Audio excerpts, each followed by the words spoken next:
but today we are having it on a Wednesday because there was some slight technicalities yesterday. But we are happy that we are here with you and you're here with us together to share the word of God. And the Lord has prepared something for us today. We will go briefly, and I know that God will bless you and God will bless me. So just before we continue, I would like to ask you to subscribe to this particular channel. That is Evangelist Sarah Mbogo Ministries on YouTube, and also on Facebook. You can follow us so that you can keep on receiving the messages of hope, messages that will build your life, messages that will advance the kingdom of God. And kindly share with us where you're watching us from. Share with us the testimony that God has done to you. For those ones who are supporting us, keep on supporting Divine Television Network USA as we continue preaching the gospel. You can share this link with your family and friends. As you do that, God will bless us together in the name of Jesus. Shall we pray before we continue in Jesus' name? Father, we bless your name. We thank you and we honor you. Lord, we surrender before your presence even as we go to learn your word. Father, we pray that you will open our hearts, you will make our spirits alert. Lord Jesus, you will sharpen our minds to understand. For each and every person watching, King of Glory, that their lives will never be the same, but that this will bring an impact in their lives, oh Father. We thank you and we bless you. In Jesus' mighty name do we pray with all thanksgiving, and everybody type amen. You can say amen. You can shout amen. And as usual here on Gospel Lane, you can dance amen, because it is acceptable. And where the Spirit of the Lord is, there is freedom to express your worship to God in the name of Jesus. So in the book of Ephesians, we are going to look through the book of Ephesians, not through the book of Ephesians, but chapter 3. We're going to dwell on chapter 3 from verse 14 as we go to learn together. But what you're going to learn is being fully filled with a God kind of life. That is, filled full with a God life. There is something called a God life, the God kind of life. When you go through the book of Ephesians, you will realize that in chapter 1, we are told about the God kind of power. When you read in chapter 2, we are told the God kind of family. When you come to chapter 3, we are learning today the God kind of life. Then when you go to chapter 4, it is the God kind of church. When you go to chapter 5, we are told the God kind of community, including us and our families. Then we look at the God kind of power at the end in chapter 6, where we are having the spiritual warfare. So just going through that, just giving an overview of that, allow us to learn how we can be fully filled with a God kind of life. We all need such kind of life where we are excellent, and excellence we experience the life of God as we align our beliefs and our behavior through the gospel. Most of the time we will live on earth, we will have faith, we will have our belief, our behavior will always be different from what we are believing, and that one makes any Christian to become someone of no power. It is something that causes every believer, any believer who has separated his belief and his behavior, you will not have any power, because you are living a double life. We will be living a double life if we do that. So the excellent experience we get when we align our belief and our behavior to the gospel, that is what gives us the God kind of life. Our belief and our behavior aligned to the gospel, to what God intends for us, to what God intended for us even in the beginning of the earth. Aligning our character and our conduct, to the God kind of life in the name of Jesus, because that is what God purposed right from beginning when he said, let us make man, in Genesis chapter 1:26, let us make man in our own image and in our own likeness, in our own character and conduct, to behave like Jesus would behave, to believe and behave like Jesus would do. And Jesus came to give us an example, and now Paul is emphasizing that we must go back to the image and likeness, believe as God, behave as God. And that is why you hear people say, what would Jesus do? in any circumstance in life, what would Jesus do? You will realize that when Jesus walked on earth, he never did anything. His behavior was not separate from his belief. And believers, we are calling each other so that we can come back to that place where our faith and our behavior, our belief and our behavior would come together and work together, so that I do what I believe and I believe what I do. That way we live in a life that is fully filled with a God kind of life in the name of Jesus. So turn with me to the book of Ephesians. Turn with me to the book of Ephesians chapter 3, verse 14 to 21. I will read through, then we'll come and start maybe just learning through the scripture in the name of Jesus Christ. For this reason, on my knees to the Father of our Lord Jesus Christ, from whom the whole family in heaven and earth is named, that he will grant you, according to the riches of his glory, to be strengthened with might through his Spirit in the inner man. Verse 17, that Christ may dwell in your hearts through faith, that you, being rooted and grounded in love, may be able to comprehend with all saints what is the width, the length, the depth, and the height, to know the love of Christ which passes knowledge, that you may be filled with all the fullness of God, that you may be filled with all the fullness of God. Now to him who is able to do exceedingly abundantly above all that we ask or think, according to the power that works in us who are believers. In verse 21, the Bible says, to him be the glory in the church by Christ Jesus to all generations forever and ever. Amen. Father, we thank you for the word. Let it be transformational in our lives. May it bring an impact and a change in Jesus' mighty name. Amen. So as we are looking at this scripture, together with you, I will pray that we open our hearts and we open our minds just to understand what the God of the Bible is teaching us, what God is teaching our hearts and our spirits. I know we have read it time and again, but I want us to come to a point where we understand where we are going with this, that at the end, all of us will be filled with a God kind of life. The greatest incapacitation of man, as we have said, incapacitation of any believer, comes when the organic bond between belief and behavior has been damaged. This we see in the Bible, even when Jesus was walking with his disciples, and I may give many examples, but allow me to give this one, which is very conspicuous and we all know about it. In the book of Mark chapter 9, reading from verse 23 or reading from verse 20 thereabout, you will realize that Jesus came from the Mount of Transfiguration. Then he found a multitude surrounding his disciples, like we are always surrounded by a multitude who want to know what we can do, who for us who call on the name of Jesus, what we can do. So they had brought a child, and this child was possessed. This child had a problem. They needed healing. But when they brought the child, Jesus, coming down from the mountain, asked them, what are you doing with my disciples? And they said, we have brought someone who is sick. We have brought a situation to them, but they cannot solve it. They cannot heal the child who is sick. Then Jesus said, what do I have to do with this generation? How long shall I suffer with you? But the point that I want us to pick there is that we need to align our belief and our behavior. So bringing the child was okay, but we realize that this father did not have faith.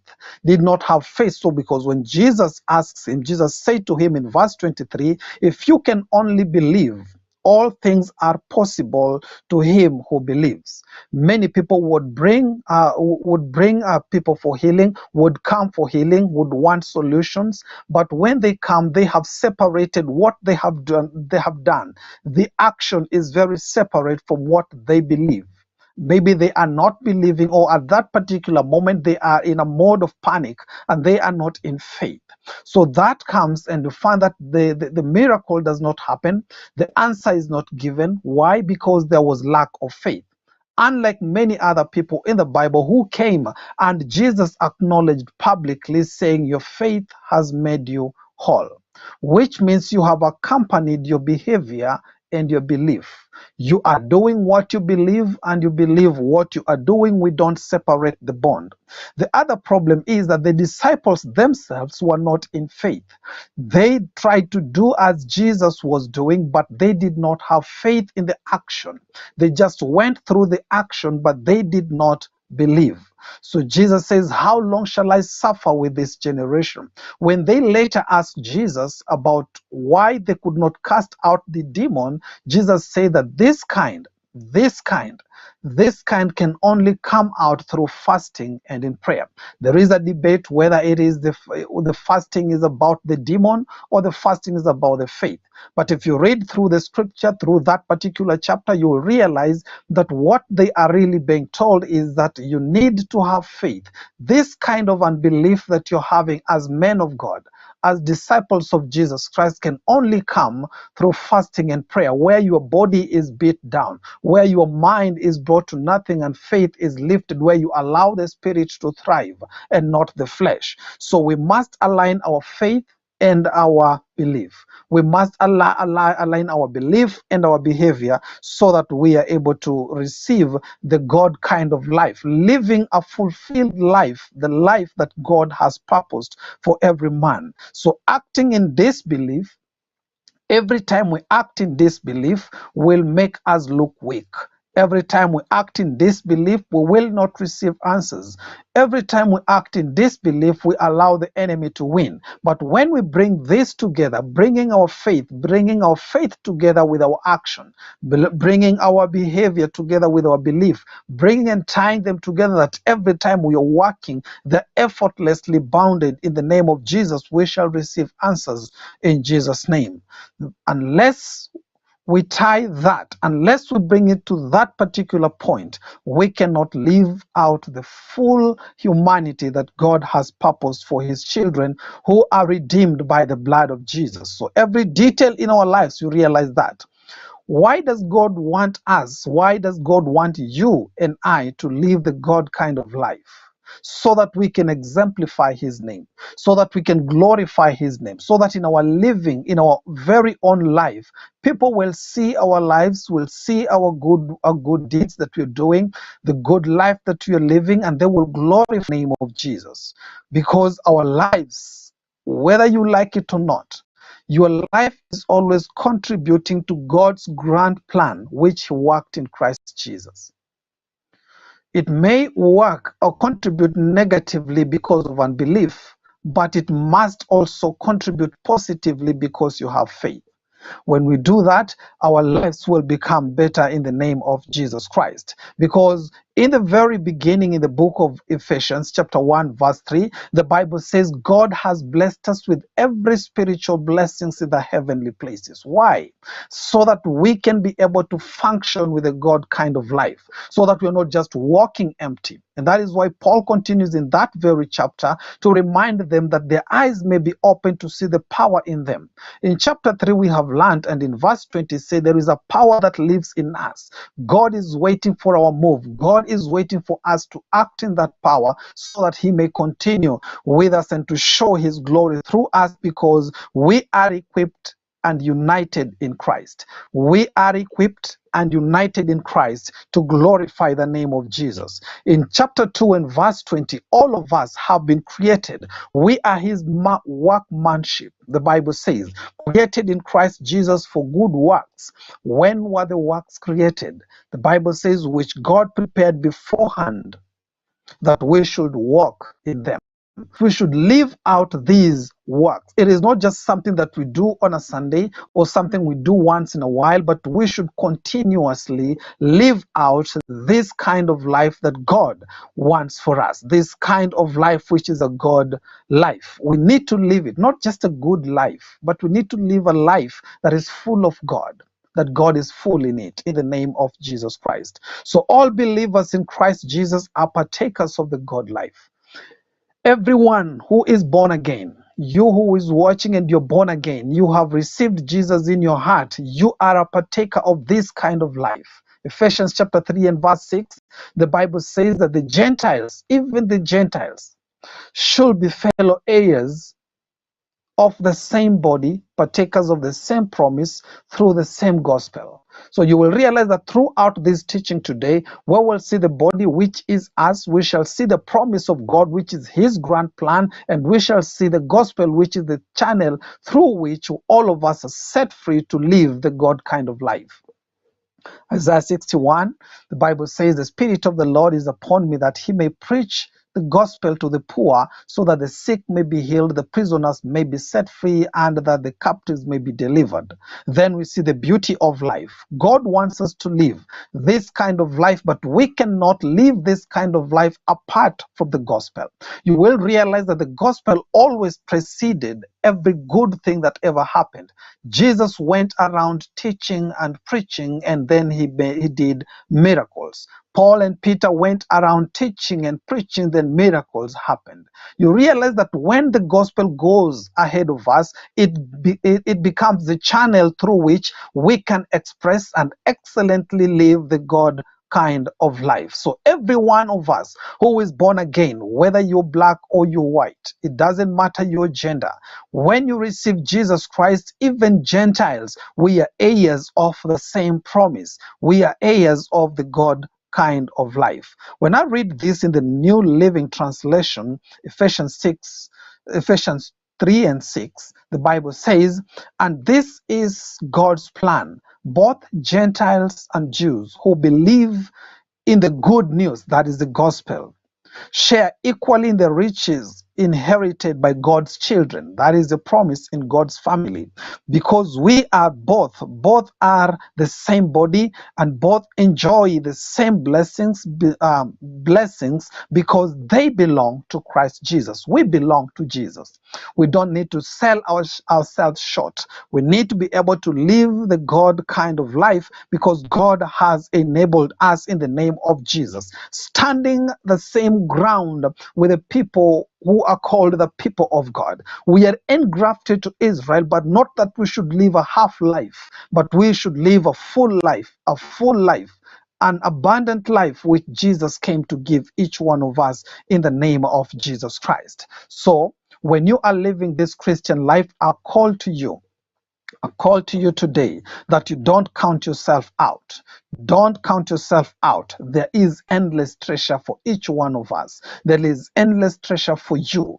God loves you as an individual, then he loves us corporately, that all of us may be able to express that God kind of life. Like Paul says, he is a good example.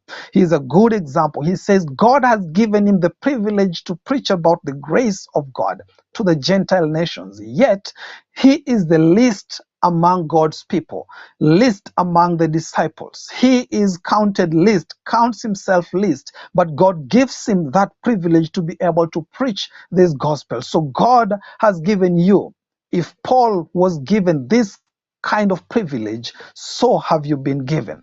God has turned you around. He has redeemed us for good works, so that our good works should express the God kind of life where our belief and our behavior are tied together to give God glory in the gospel in the name of Jesus Christ.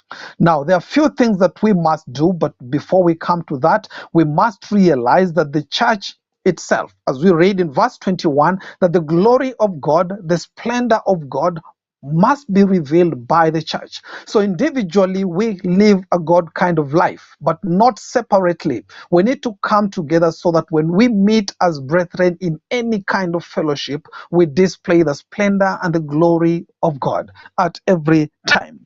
The church is meant to display the wisdom and the splendor of God, not only to human beings. When we read in Ephesians chapter 3 verse 10, you will realize what the Bible says. It says, to the intent that now the manifold wisdom of God, that is the display of his wisdom, his richness and his splendor, the rich variety of his grace, of his power, that we might be known by the church to principalities and powers in the heavenly places. So this display of God's splendor and God's power, when we have aligned our belief and our behavior together, working together as a church, the church is the agent that displays God's richness, God's splendor, God's wisdom, God's power, not to human beings, but to principalities and powers. The darkness will see the light that emanates from the church, and they will fear and tremble. They will see the unity, the love, the wisdom emanating from the church, and they will fear. The church is the body of Christ. It begins from the home. It begins with two people, where two or three are gathered, where a man and a woman are gathered, where a man, a woman, and the children are gathered, where two families are gathered in the community, where church is met every Sunday. When the church is meeting, realize that you must be able to display the wisdom of God, the riches of the variety of His grace, the splendor of God, the majesty, the power of God, so that it is displayed in the church to principalities and powers, not just to show off, but to actually cast them away and give way to the light and give way to the glory of God in the name of Jesus. And therefore, here are things that we must do. We just have three of them that you're going to look at. A prayer for every Christian leader. Every Christian leader, if you are a Christian leader, I'm not talking about people who have titles. I'm also speaking to fathers and mothers, that if you are a Christian leader at any category, at any level of your life, at any level, being a Sunday school, being a parent, being a mentor, being a leader, being a CEO in your working place, when you are a Christian leader, these three prayers are very important, that we must pray. Our prayer must be like this, that our people must build a strong inner man. Remember, the Bible says that though the flesh may waste away, though the outer body may waste away, but the inner man, the spirit man, grows from grace to grace, is increased in strength and renewed each and every day. This inner man must be fed, this inner man must be strengthened, must be built. You know, the inner man is not just a wishful thinking that my inner man is built, but we must be able to build up the inner man. And that is why in verse 14 and 15, Paul says, I bow my knees to the Lord of our Father Jesus Christ. And this is what he's praying. Number one, build a strong inner man. He says like this, that he will grant you, according to the riches of his glory, to be strengthened with might through his Spirit. That is the Holy Spirit in the inner man. It is the Holy Spirit's work to build the inner man, but we must allow the Holy Spirit to build the inner man, for he will not invade us to build the inner man. Therefore, we must give way to the Holy Spirit, surrender, so that the Holy Spirit may take the work, may take up the duty to build up our inner man. Each one of us, it doesn't matter how old we are, it doesn't matter how many degrees we have achieved, the inner man must be built daily. But he said that God will grant us according to the riches of his glory. Realize that every time we need to receive from God, we don't receive from God according to the weakness of the things of this world, but we receive according to his riches in glory. Remember in the book of Philippians chapter 4 verse 19, where Paul is praying to the church which has supported the ministry. He says, now may God bless you according to his riches in glory. So here, even our understanding must be brought, must be fed according to the riches of God's glory, so that we are strengthened with might through the Holy Spirit. That power to strengthen the inner man comes from the Holy Spirit. Everything God does to man, everything is done according to God's riches in glory. And that is why when Jesus is praying, he's saying this, let your kingdom come on earth as it is in heaven. God will not empower us with the earthly power. God empowers us. God enriches us. God makes us understand according to his riches in glory, meaning his glorious unlimited resources. Our universities and colleges may have a lot of resources, but they are nothing compared to the glorious, unlimited resources in the heavenly places. God and Jesus blessing us in Christ Jesus, blessing us with all spiritual blessings in the heavenly places. So when God is blessing you, God is may bless, the manifestation of his blessing may come from what we see around us. But the power behind everything that God is empowering us emotionally, economically, family-wise, ministry-wise, everything that God empowers us with does not come from the earth. It comes from the heavens, according to his riches, according to the riches of his glory, according to the glorious unlimited resources that he has. So the Holy Spirit pours out the might into our spirit man, so that we are having a glorious inner man. Praise be to Jesus. Why is this an important prayer? Because men will walk out here, but inwardly they are broken. People will even preach, but inwardly they are broken. Inwardly, that is what God looks. God does not see us and look at us in the physical. We may look very perfect outward, but inside we are broken, and God sees the inward. He says to Samuel, I'm not looking at the physical, but I'm looking at what is inside the heart. What do you have in your heart? What do you have in your spirit? Each and every day, may we be able to pray for our children, pray for our members, pray for our country, pray for our leaders, that there may be a glorious inner man. This inner man that cannot be compromised by physical circumstances, compromised by the affliction that we go through day to day. It is important because the inner man will never fade away. Even though we die, the inner man will never fade away. Your heart must be Christ's home and rooted in God's love. When your heart becomes God's home and rooted in Christ Jesus, there is no way that we will separate our behavior from our belief. If we tie them together in the gospel of Christ Jesus, we are able to experience the excellence of the God kind of life. So let us pray that men and women may be built strongly in the inner man and not just in the outward. The second prayer for every Christian leader is that there must be a building of the unity of love. Praise be to God.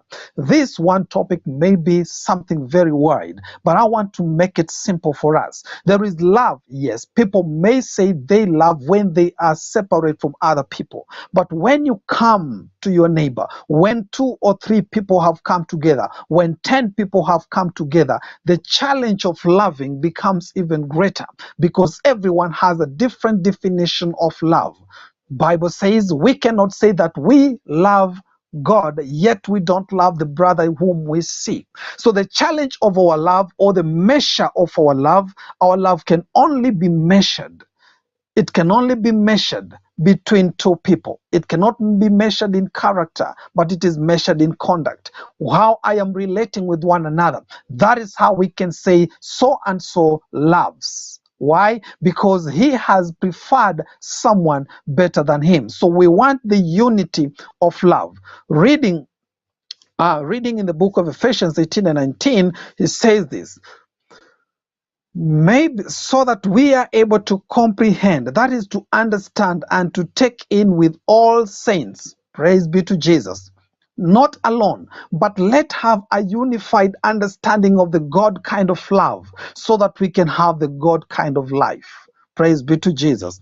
He says, so that we may be able to understand with all saints what is the width, what is the length, what is the depth, and what is the height. That is the dimensions of God's love. And in verse 19, to know the love of Christ, which passes knowledge, which is greater than the knowledge that we have, that you may be filled. Hallelujah. Understanding this kind of love will help us to be filled with all the fullness of God. Remember, God is powerful, God is great, and God is glorious. Now, can you remember that what is full within God is poured into our hearts because we understand his kind of love?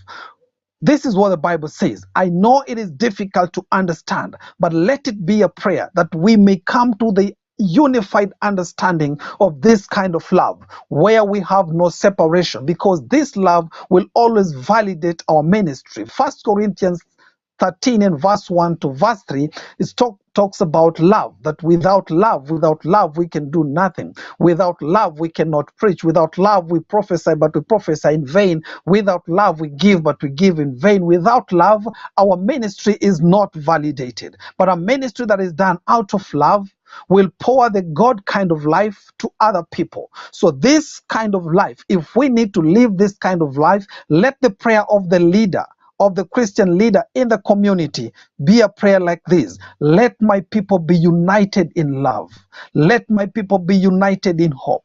Let my people be united in faith. May they be united in this. When they are united in this, their intentions would be united, and we can do greater things because we have one intention. And when we call out on God, we become like the people who call out on God, and God said, I have heard the voice of my people. When God hears our voice, it is possible for us to live the God kind of love. I pray that you also experience this love of Christ.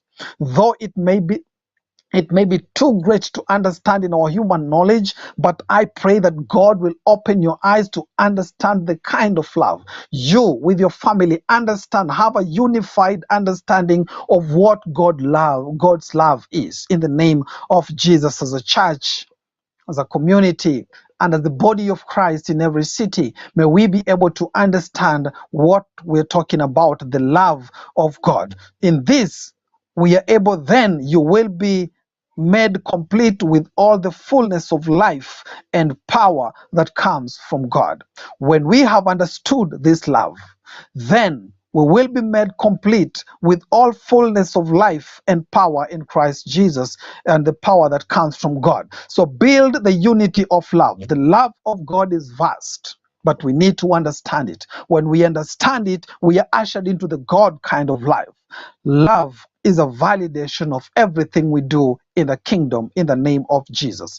Prayer number 3, and the last one that we are looking at today, prayer of every Christian leader, is that God may build the God power in you. Yes, we understand the God power, but may he be able to build the God power in us. We are praying that the God power in every Christian, let it be built. Because at the last point in verse 20 and verse 21 of Ephesians chapter 3, the Bible says, now to him who is able to do, God is able to do exceedingly abundantly above all that we ever ask or think. But the last part says, according to the power of God that works in us. This same power that worked in Christ Jesus to bring him right from the dead and to give him life and lift him through the clouds into the heavenly places, according to Ephesians chapter 1 verse 18 downwards. This is the same power that is in us. But unless we have built the inner man, unless we have understood the unified kind of love, we cannot exercise this power. And if we cannot exercise this power, then what God is able to do exceedingly abundantly and above all will not happen. Why? Because the inner man is weak, the unity of love is not there, and therefore we are not united in our intention. Then the expression and experience of the God kind of life cannot come to our community, cannot come to our homes, cannot be experienced in our churches. I pray that the churches that seem they are dry, that there is nothing happening in the supernatural, there is no display of splendor, no display of glory, may God visit with you so that you have the inner man built up, so that you have the unity of love, and let the God power be built in you. Building the God power is a continuous thing. The reading and the prayers that we have together, the fellowshipping that we're having together, builds the God kind of power that dwells in us. So God wants to do exceedingly. God wants to do abundantly, above everything that we ask, above everything that we think, but according to what is in us. What do you have in you? Praise be to Jesus. What do you have in you? If you have the power of God, if you have the desire for the God kind of life, then the expression out of the fullness of your life, the fullness of your heart, there will be an overflow of waters, of living waters, an overflow of God kind of life, an overflow of God's love, in the name of Jesus, which means our belief and our behavior in asking must be aligned to the gospel. Our belief and behavior in the mind must be aligned to the gospel. Our belief and behavior in the heart must be aligned to the gospel. If we cannot do this, then we cannot function in the God kind of life. But our God is gracious, who is teaching us this today. For those ones who believe, for those ones who want to believe in this, you will receive it in Jesus' name, because God will align your mind, your asking, your mind and your heart to his gospel. When we agree with the gospel, when we speak the gospel, when we contemplate the gospel and unify our belief and our behavior, doing what we believe in the gospel and believing what we do in the gospel, we will experience the God kind of life. So the three things that we have looked at again before we pray is we must build the inner strong man, the inner man. Build the inner man, the spirit man. Build the unity of love and build the God power in us. Shall we pray? Father, in the name of Jesus, you are awesome, you are great. There is no one else like you in the heavenly places, no one like you on earth and even beneath the earth.